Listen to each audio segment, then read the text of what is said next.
So, what makes a sensitivity good? How does one find a sensitivity that works for them? These are just few of the questions related to the topic we'll be covering today. Hey guys, it's Dragon. In my last video, I went over benchmarks and training routines, and how to properly use them to get the most out of your aim training time. If you haven't already, go back and watch that video before watching this one. Done? Good. Today I'll be going over a topic that people ask about almost constantly, which is your sensitivity and how it affects your performance in the games you play. First, let's talk about sensitivity and how it's measured. Though each game has its own unique sensitivity scale, we've come up with an objective way of measuring it, regardless of scale or DPI. Sensitivity can be measured in centimeters per 360. That is how much you have to move your mouse sensor in order to perform a 360-degree turn in your respective games. For example, my preferred sensitivity, 2.0 800 DPI in Apex Legends, is 25.97 centimeters per 360, rounded up to 26 centimeters per 360 for convenience. An objective measurement for sensitivities is useful because it reduces confusion on a topic that is largely viewed in an anecdotal or subjective manner. If you're not sure about what your sensitivity in game would be in these measurements, fear not. There are many websites and tools out there that you can use to find it out. Now let's go over how your sensitivity can impact your performance.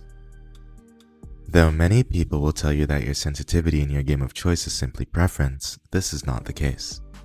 Each game, or genre of games, has its own ideal range of sensitivities that can be played without hindering your ability to perform certain actions in said game. Ideal sensitivity ranges for different games include Apex Legends, 20 cm to 40 cm per 360, Valorant and CSGO, 30 cm to 60 centimeters per 360, Fortnite, 20 centimeters to 40 centimeters per 360, and Call of Duty and Battlefield, 15 centimeters to 35 centimeters per 360. For the sake of keeping the video concise, I won't be talking about ideal sensitivity ranges for games like Overwatch and Rainbow Six Siege because of the complexities of each individual hero/operator potentially having different ideal sensitivity ranges. Now, on to the topic of wrist versus arm aiming. Firstly, you should never be using any portion of your limb, be it your wrist or your arm, to aim exclusively, regardless of the sensitivity you use to play. You want to naturally mix the motions between your fingers, wrist, and forearm while aiming in a way that makes sense. This is often done by using your arm for wider motions and your wrist for micro corrections. How much work each section does is largely determined by your sensitivity, with lower sensitivities encouraging more forearm usage and higher ones encouraging more wrist or finger usage. Now let's go over the relationship between your FOV and your sensitivity. Recall that a higher FOV will make your sensitivity feel lower. Conversely, a lower FOV will make your sensitivity feel faster. All this occurring without any actual change in the sensitivity value itself. You will have to take into consideration how visual information in your game of choice impacts your performance, and how much you're willing to sacrifice on each end for the sake of your aim. You also have to take into consideration how you go about acquiring and processing visual information in your game of choice. For example, in tactical shooters, players methodically clear angles as they move throughout the map. Thus, a higher FOV is largely unnecessary and simply introduces extra information. However, in battle royales such as Apex Legends and Fortnite, a lower FOV could lead to you missing critical visual cues, alerting you to enemies that could quite literally be anywhere on the vast expanse of the map. Now onto the debate of high versus low sensitivities.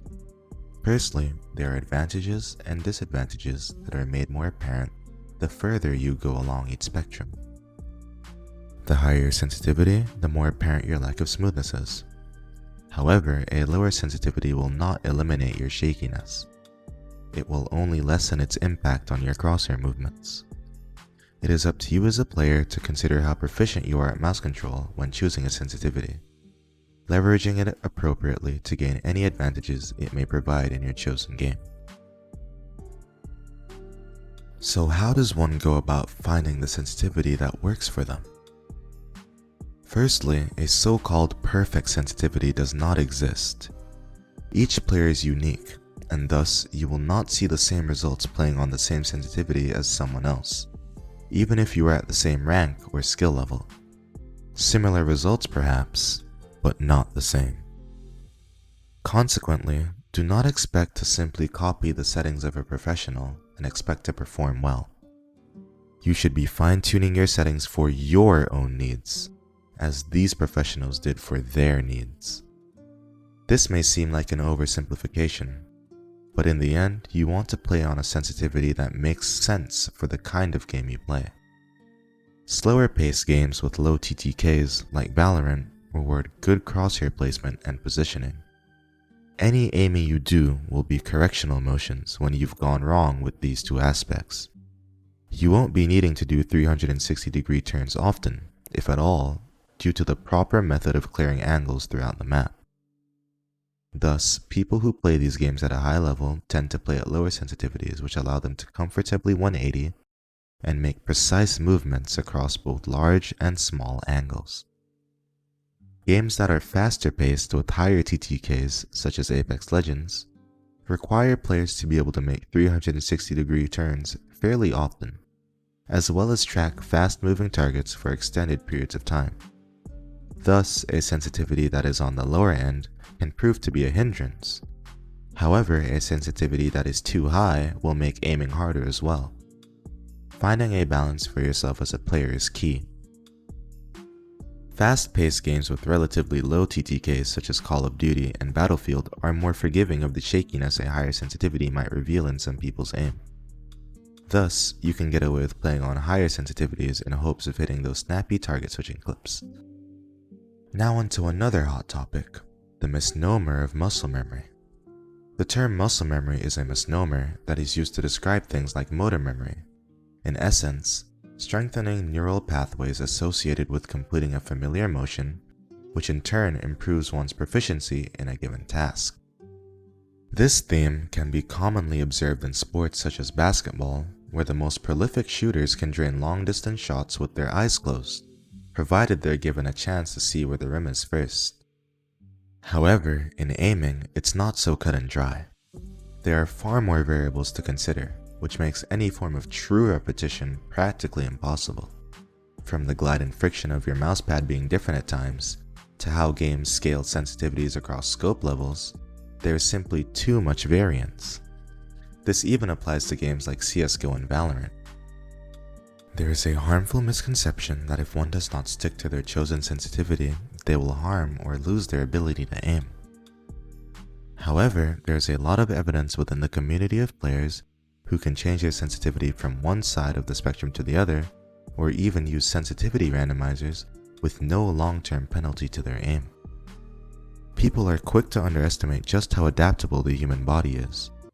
Your motor system is super plastic and quick to adapt to any changes you introduce.